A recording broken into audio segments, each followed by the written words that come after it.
Assalamualaikum warahmatullahi wabarakatuh. Alhamdulillahi rabbil alamin wal aqibatu lil muttaqin wala udwana illa 'alal zalimin wa asyhadu an la ilaha illallah al malikul haqqul mubin wa asyhadu anna Muhammadan abduhu wa rasuluh shadiqul wa'dil amin. Allahumma salli wa sallim wa barik ala nabiyyina Muhammadin wa ala alihi wa ashabihi wa man tabi'ahu ila yaumiddin, amma ba'd. Bapak Ibu jamaah yang dirahmati oleh Allah, alhamdulillah banyak sekali nikmat Allah yang kita terima hingga saat ini, dan kita diberi kesempatan oleh Allah untuk mensyukuri nikmat tersebut melalui sebagian ketaatan kepadanya, termasuk ketaatan yang kita laksanakan pada sore ini. Sungguh nikmat Allah itu banyak sekali dan lebih banyak yang kita lupakan. Di antara nikmat Allah yang kecil, yang kita anggap sepele, satu nikmat yang sering kita lupakan adalah nikmat ibadah, nikmat sehat, serta nikmat kesempatan. Sebagaimana Nabi SAW bersabda, ni'matani mahbunun fihima katsirum minan nas. Ada dua nikmat yang sebagian besar manusia itu melalaikannya, yakni nikmat sehat serta nikmat sempat.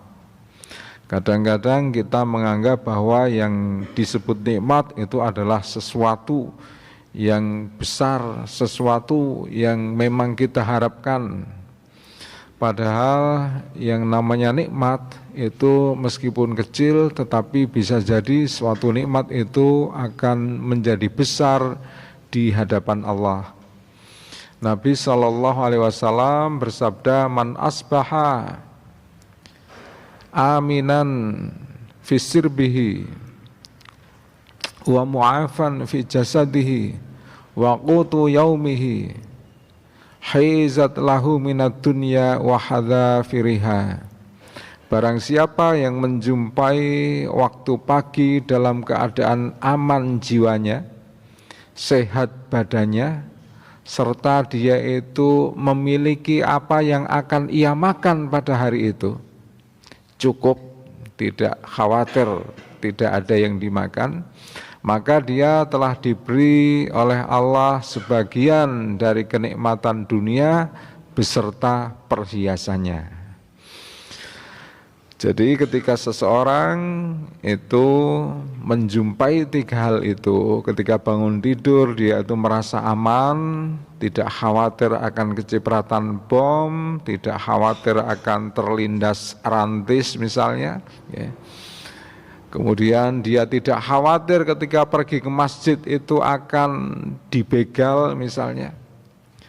Ditambah lagi badannya sehat, ketika dia bangun tidur dalam kondisi sehat, bangun tidur dengan perasaan yang penuh optimisme.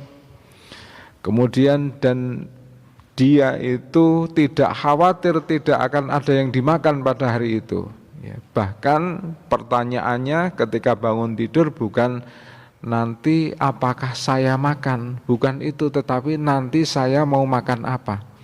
Artinya jelas kita bisa makan dan kita itu bisa milih. Nah, sebagian saudara kita bangun pagi itu dalam kondisi khawatir jangan-jangan hari ini giliran saya yang dicabut nyawanya di Palestina. Nah, kemudian bangun tidur dia itu dalam kondisi masih tanda tanya apakah hari ini bisa makan atau tidak. Saudara-saudara di belahan bumi yang lain, di Palestina, di Rohingya misalnya. Nah, tetapi yang semacam itu tidak kita dapati. Kita ketika bangun tidur itu kondisinya aman, kondisi sehat, dan tidak khawatir tidak akan ada yang dimakan. Maka kata Nabi, kalau orang menjumpai tiga hal semacam itu, maka dia itu seolah-olah faka'anna mahizat lahu minad dunya, telah diberi kenikmatan itu sebagian kenikmatan dunia beserta perhiasannya. Nah, Jadi itu merupakan satu nikmat, tetapi kita menganggapnya sebagai satu hal yang biasa. Karena itulah maka ketika bangun tidur kita itu diperintahkan untuk mengucapkan yang pertama kali adalah Alhamdulillah.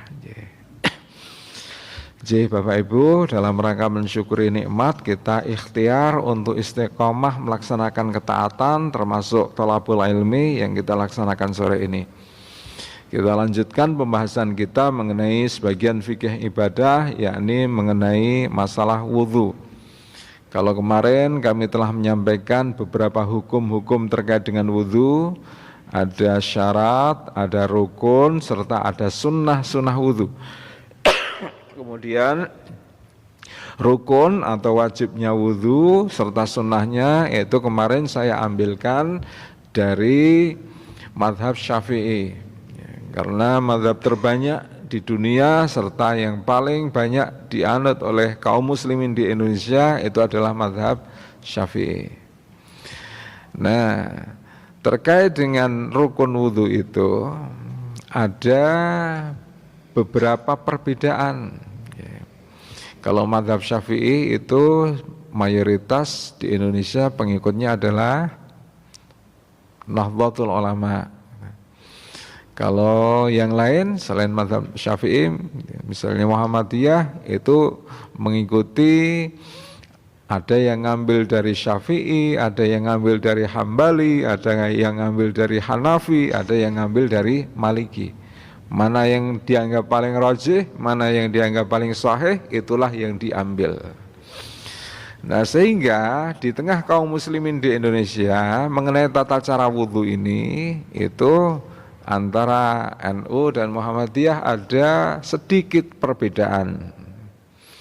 Meskipun ada sedikit perbedaan, tapi pada dasarnya sama, podo-podo telese gitu, itu wudhunya NU dan Muhammadiyah, hanya berbeda dalam menentukan mana yang merupakan rukun wudhu, wajib wudhu, serta sunnah wudhu. Maka sore ini saya akan ketengahkan mengenai rukun wudhu menurut mazhab Hambali. Kalau kemarin untuk menurut mazhab Syafi'i itu membasuh wajah, membasuh wajah itu tidak termasuk, yang dimaksud dengan wajah itu tidak termasuk hidung serta mulut. Sehingga dalam mazhab Syafi'i berkumur serta istinsyak, memasukkan air ke dalam hidung itu hukumnya sunnah. Tapi berbeda dengan mazhab Hambali, rukun yang pertama yakni membasuh seluruh wajah, berkumur dan istinsyak. Ini berdasarkan ayat Al-Maidah ayat 6. A'udzubillahi minasyaitonirrajim. Ya ayyuhalladzina amanu idza qumtum ilas salati faghsilu wujuhakum. Hai orang-orang yang beriman, apabila kamu hendak mengerjakan salat, maka basuhlah mukamu. Nah, basuhlah mukamu, basuhlah wajahmu. Meliputi wajah di sini itu adalah hidung dan mulut. Maksudnya dalam hidung serta dalam mulut. Dalam hidung serta dalam mulut itu termasuk wajah. Dijelaskan, ghaslul wajhi bikamilihi wa minhu al-madmadhah wal istinsyaq. Membasuh seluruh muka, membasuh wajah secara sempurna bikamilihi atau membasuh seluruh muka adalah termasuk berkumur madmadhah dan menghirup air ke hidung atau istinsyaq. Faman ghasala wajhahu wa tarakal madmadhata wal istinsyaqa au ahadahuma lam yasih wudhu'uhu. Barang siapa yang membasuh muka dengan meninggalkan berkumur dan istinsyak atau salah satunya, meninggalkan kedua-duanya atau meninggalkan salah satunya. Membasuh muka tapi tidak berkumur, tidak istinsyak, atau membasuh muka tapi tidak berkumur, atau membasuh muka berkumur tapi tidak istinsyak, ya. Maka fala yasihha wudu'uhu, tidak sah. Li'annal famma wal anfa minal wajhi, karena mulut dan hidung adalah termasuk wajah. Ini bedanya mazhab Hambali. Ini berdasarkan dari hadis Humran dari Utsman radhiyallahu anhu. Hadis utama yang menjadi dasar mengenai kaifiyah atau tata cara wudu, ya.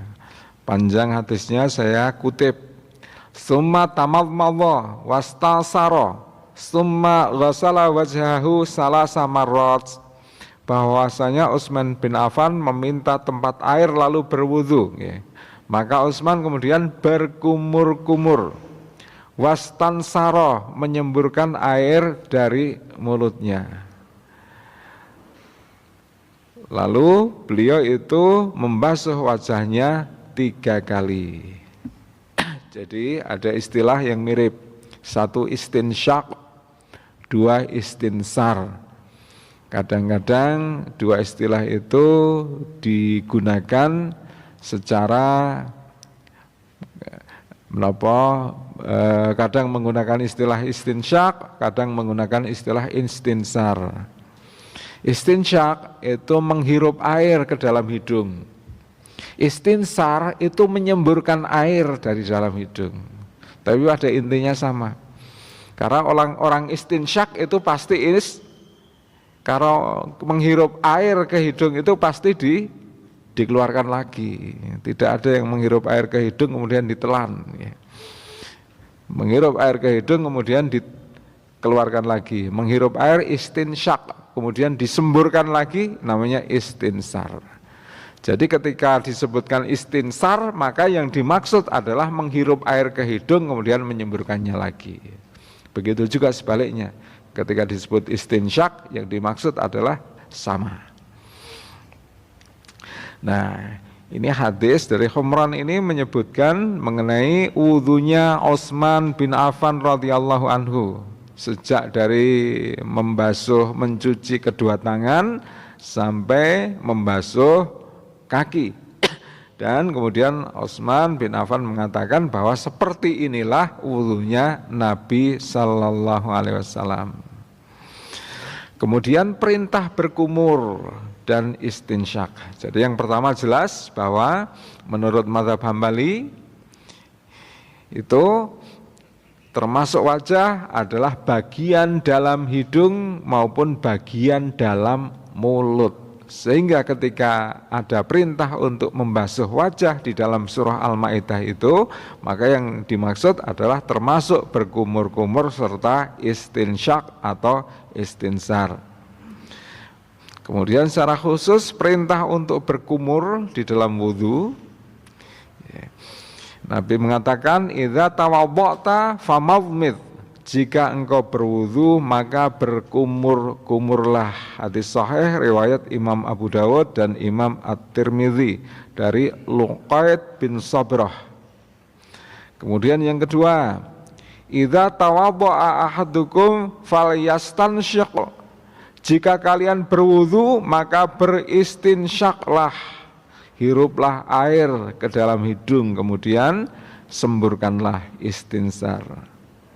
Kemudian yang ketiga, idza tawadha'a ahadukum falyaj'al fi anfihi ma'an tsumma liyastansir, jika kalian berwudu maka masukkan air ke hidung kemudian keluarkanlah. Rawahu muttafaqun alaih, diriwayatkan oleh Imam Bukhari serta Imam Muslim. Jelas ada perintah untuk menghirup air ke hidung, perintah untuk berkumur-kumur. Kemudian hukum berkumur dan hukum menghirup air ke hidung. Hukum madmadhah berkumur dan hukum istinsyak menghirup air ke hidung. Nah, mengenai hukumnya ulama itu berbeda pendapat. Pertama, sebagian ulama mengatakan bahwa hukum berkumur serta hukum menghirup air ke dalam hidung itu sunnah. Siapa yang mengatakan?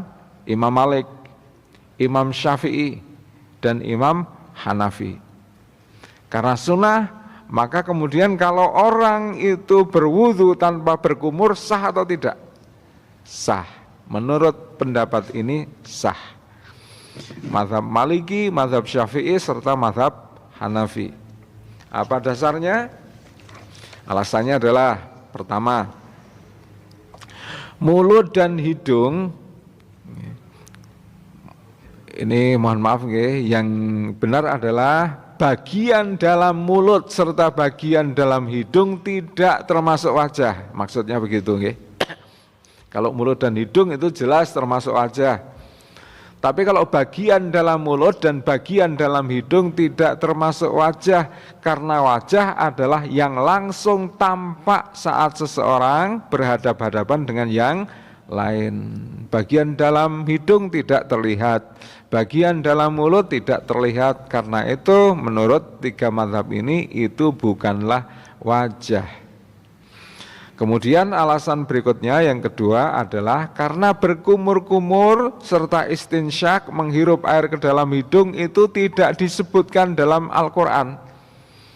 Al-Quran yakni surah Al-Ma'idah ayat 6 yang hanya menyebut 4 perbuatan. Ya ayyuhalladzina amanu idza qumtum ilas salati faghsilu wujuhakum, basuhlah wajah. Kemudian yang kedua, membasuh kedua tangan sampai ke siku. Yang ketiga, mengusap kepala. Wamsahu ru'usakum. Kemudian yang keempat adalah membasuh kedua kaki sampai mata kaki. 4 hal ini yang disebutkan di dalam Al-Quran. Al-Quran tidak menyebut tentang berkumur serta istinsyak. Kemudian alasan berikutnya adalah hal-hal yang disebutkan dalam hadis dan tidak disebutkan dalam Al-Quran sebagai sunnah.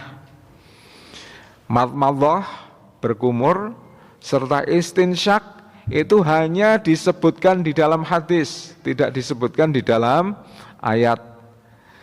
Sedangkan yang disebutkan dalam Al-Quran adalah wajib atau rukun wudhu. Nah, yang disebutkan di dalam Al-Quran hanya 4 hal itu.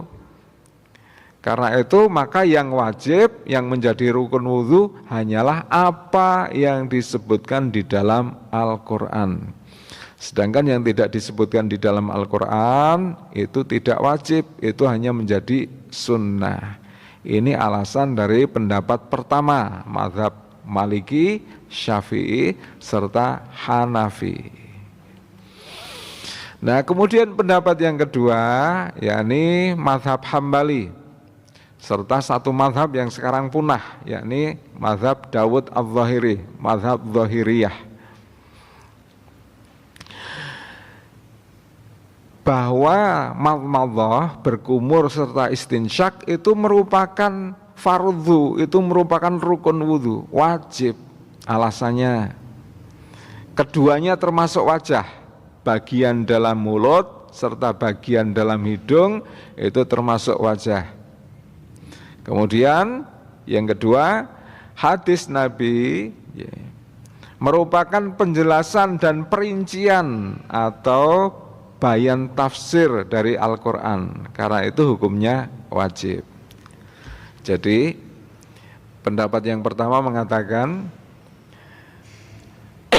yang disebutkan di dalam hadis itu hukumnya sunnah, sedangkan yang disebutkan di dalam Al-Quran hukumnya wajib. Karena berkumur itu hanya disebutkan di dalam hadis Nabi, maka berkumur itu hukumnya tidak wajib, melainkan sunnah.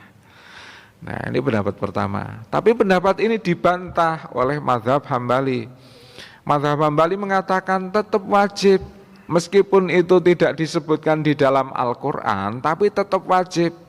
Kenapa? Karena ketika berkumur serta menghirup air ke hidung itu disebutkan ke dalam melalui hadis, maka fungsi hadis itu sebagai bayan tafsir, penjelasan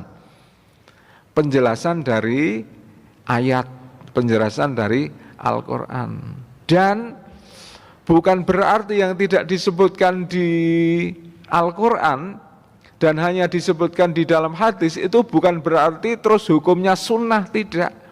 Karena kita bisa melihat, menganalogikan dengan misalnya masalah tentang sholat.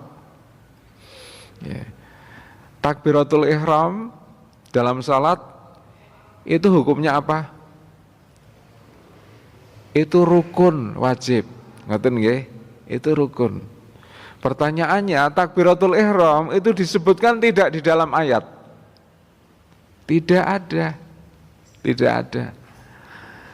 Tasyahud akhir itu hukumnya wajib. Itu disebutkan tidak di dalam ayat? Tidak ada. Meskipun tidak disebutkan di dalam ayat dan hanya disebutkan di dalam hadis, tetapi takbiratul ihram, tasyahud akhir, i'tidal, itu tidak disebutkan di dalam ayat. Tapi semua itu wajib, semua itu adalah rukun salat. Kenapa? Karena itu semua disebutkan di dalam hadis Nabi, dan hadis Nabi itu sebagai bayan tafsir, penjelasan dari ayat Al-Quran. Perintah salat di dalam Al-Quran itu kan diperintahkan secara mujmal, secara global, ya. Farka'u ya ayyuhalladzina amanu ruk'u wasjudu wa'budu rabbakum wa aqimus shalah misalnya. Itu perintahnya itu global. Perintah untuk melaksanakan sholat. Bagaimana tata caranya? Secara rinci itu dijelaskan melalui hadis. Nah, sehingga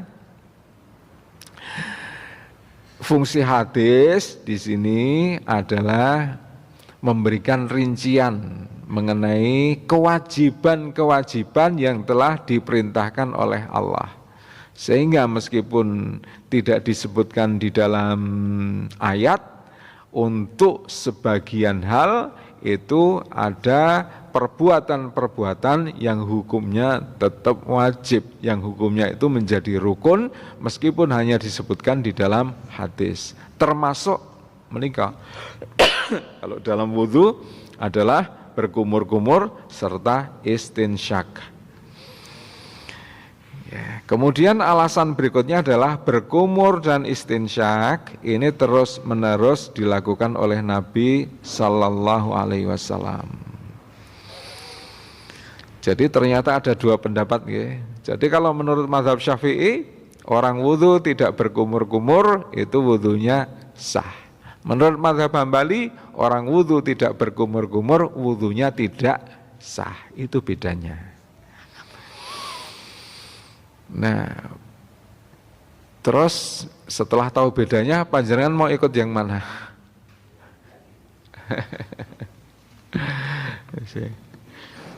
Nah, kalau misalnya terbatas airnya gimana? Saya itu kalau dalam kondisi normal banyak air, saya mengikuti mazhab Hambali. Yakni berkumur-kumur itu sebagai rukun wudhu. Tetapi ketika pada kondisi airnya itu terbatas, bagaimana? Pada kondisi seperti ini kita boleh berpindah madhab, gampil mawon. Pada kondisi darurat seperti ini kita boleh mengikuti pendapat Imam Syafi'i. Artinya ketika air itu terbatas untuk wudhu, maka kita mengikuti pendapat hanya melaksanakan yang wajib-wajib saja, ya, yang wajib-wajib saja menurut mazhab Syafi'i. Artinya kita kemudian tidak berkumur saat berwudu, tidak istinsyak saat berwudu. Yang seperti itu boleh. Kemudian yang ketiga adalah cara berkumur dan istinsyak. Pertama, berkumur dan istinsyak itu dilakukan dengan ciduan satu tangan, tangan kanan. Ngerti ya? Ya. Didasarkan pada hadis dari Abdullah bin Zaid yang diriwayatkan oleh Imam Bukhari dan Imam Muslim. Tsumma adkhala yadahu famadmadha wastansyaqa min kaffin wahid. Kemudian Nabi Shallallahu Alaihi Wasallam memasukkan tangan beliau ke dalam bejana wadah air, lalu beliau berkumur-kumur dan beristinsyak dari satu tangan saja sebanyak 3 kali.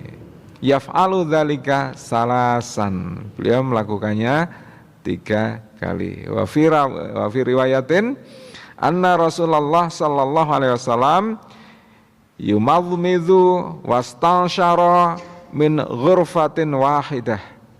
Dalam riwayat yang lain disebutkan bahwa Nabi sallallahu alaihi wasallam beristinsyar. Nah, ini beda sebutan tapi yang dimaksud sama. Yang atas menyebutnya istinsyak, yang bawah menyebutnya istinsar. Dengan satu cidukan. Istinsar menggunakan fa, ya. Ini salah nulisnya pakai shin. Istinsar dengan satu cidukan, tangan kanan kata Suti. Begini, berkumur ini sambil memasukkan air ke hidung, hirup, ya, kemudian ya, kita keluarkan air dari mulut sambil kemudian keluarkan air dari hidung kiri. 3 kali, 1, 3 kali. Biasanya pun ngagem keran dengan berapa tangan Pak Jenengan? 2 tangan, ben warak.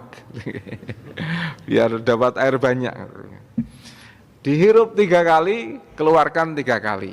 Jangan kayak anak-anak pas Ramadan, hirup 3 kali, yang keluarkan 2 kali. Sijine mlebu weteng. Ini yang pertama, kemudian caranya yang kedua menyambung berkumur dan istinsyak. Yeah. Menyambung itu dilakukan sekaligus, berkumur dan istinsyak itu. Berkumur dan istinsyak dilakukan bersamaan pada tiap cidukan air. Air diciduk dengan telapak tangan kanan, kemudian air dihirup ke mulut disertai berkumur, ya. Dan dihirup ke hidung bersamaan, kemudian dikeluarkan juga bersamaan. Okay. Bersamaan ya. Ciduk satu cidukan ini untuk mulut sekaligus untuk hidung. Memisahkan antara berkumur dan menghirup air secara tersendiri hadis-hadisnya dhaif. Jadi ya, ada yang begini berkumur sendiri, kemudian baru hidung sendiri. Menurut Imam Nawawi, cara seperti ini hadisnya dhaif, hadisnya lemah, tidak berdasar.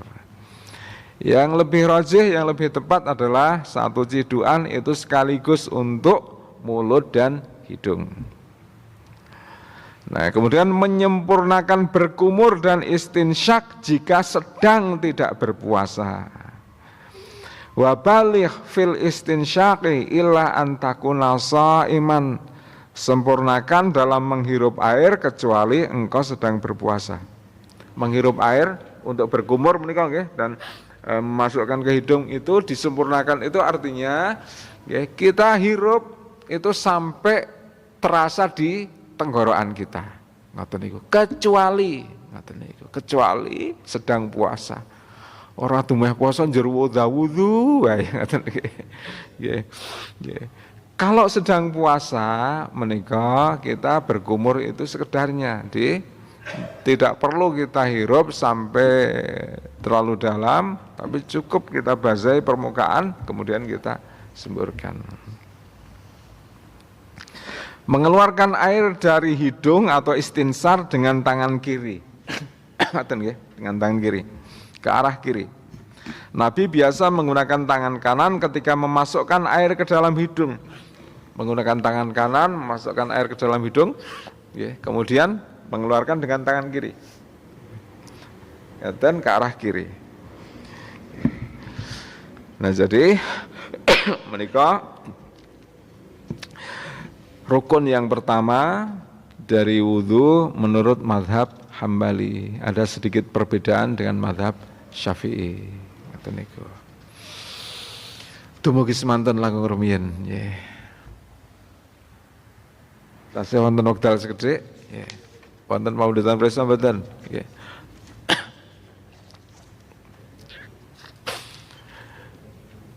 Nggih. Untuk mazhab Syafi'i kalau ini ya, rukun wudhu itu adalah 4 yang disebutkan di dalam Al-Quran ya.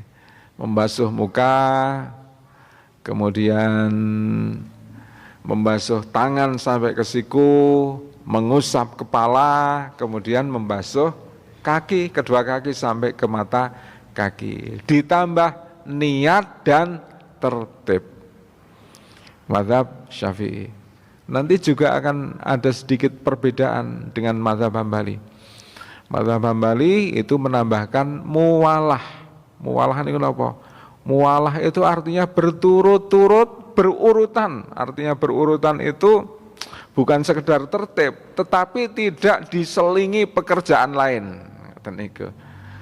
Tidak diselingi pekerjaan lain.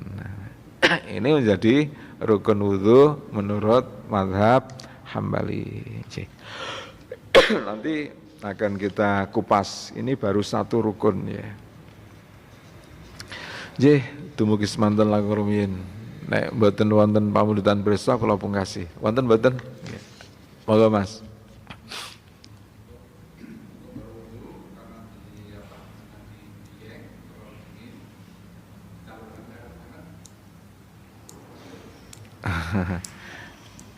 Wudhu di Dieng misalnya. Dieng berapa derajat? Kula pas mriko nika 17 derajat Celcius. 17 derajat itu nggih. Nek awake dhewe ketika panas itu bayangke wah nang Dieng sejuk gitu nggih. Tapi begitu saya di sana sudah hidungnya melar terus pusing bersin tanpa henti. Ngoten niku. Nah, jadi malah alergi dingin. Nah, orang Dieng sendiri ketika saya tanya, ketika kondisi dingin itu kadang-kadang mereka itu mandinya 2 hari sekali. 2 hari sekali di daerah Batur Banjarnegara. Itu kalau pas puncak musim dingin itu kan sampai ya, sekitar 10, 11 derajat atau 12 derajat ngoten niku. Jadi ketika 17 derajat itu sebetulnya menurut mereka anget, ngaten nggih. Menurut mereka anget, padahal saya sudah gebres-gebres. Nah, bolehkah dalam kondisi seperti itu kita berwudu mencampurnya dengan air hangat? Pareng mawon, air hangat mawon nggih. Ning air hangat saja, enggak usah ditambahin jeruk atau kopi. Boleh nggih. Bahkan dengan air matang juga boleh. Kalau seandainya terlalu dingin, maka tidak berwudu, melainkan diganti tayamum juga enggak apa-apa. Ngaten nika. Pernah ada satu kisah sahabat itu memaksakan diri untuk berwudu dalam kondisi dia terluka, kemudian dalam kondisi dingin. Ya. Maka dia kemudian menemui celaka, malah mati. Ngaten niku nggih. Nah, kemudian siapa itu? Sahabat yang mengatakan harus berwudu itu disalahkan. Karena pada kondisi seperti itu untuk menghindari mudarat kita diperbolehkan untuk bertayamum. Al-dharar yuzal, kemudaratan harus disingkirkan. Kula kinten menika mugi-mugi wonten manfaatipun, ada kurang lebihnya mohon maaf. Saya akhiri, nasrun minallah wa fathun qarib wa basyiril mu'minin. Wassalamualaikum warahmatullahi wabarakatuh.